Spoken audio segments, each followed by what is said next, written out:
Hi friends, అందరికీ నమస్కారం. Welcome back to అఖిల ఎడ్జెన్యూస్.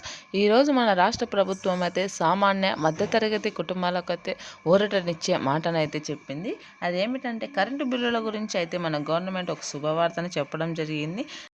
ప్రజలు కొంతవరకు కరెంటు బిల్లుల నుంచి విముక్తి పొందడం అయితే జరుగుతుందని చెప్పడం జరిగింది.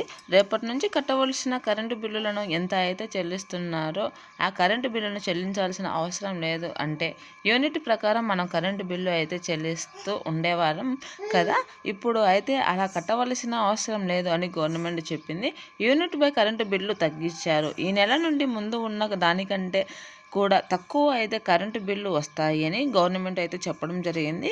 కావాలంటే ముందు ఉండే నెల బిల్లు కరెంటు బిల్లును చెక్ చేసుకోండి. ఇప్పుడు వచ్చే నెల బిల్లుతో ఖచ్చితంగా అంటే యూనిట్పై కరెంటు ఛార్జీలు తగ్గిస్తామని చెప్పడం జరిగింది. దీని ద్వారా మధ్యతరగతి కుటుంబాలు సామాన్య ప్రజలకు అయితే కరెంటు బిల్లుల నుంచి విముక్తి పొందడం జరిగింది.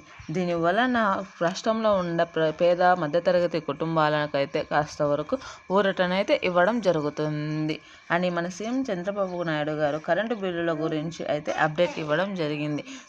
దీనిని గత యూనిట్తో పోల్చుకుంటే ఇప్పుడు ఈ నెల వచ్చే యూనిట్ ధర తగ్గుతుందని చెప్పడం జరుగుతుంది. కావున ముందున్న కరెంటు బిల్లు కంటే ఇప్పుడు చాలా వరకు కరెంటు బిల్లులు తగ్గుతాయని చెప్పడం జరిగింది.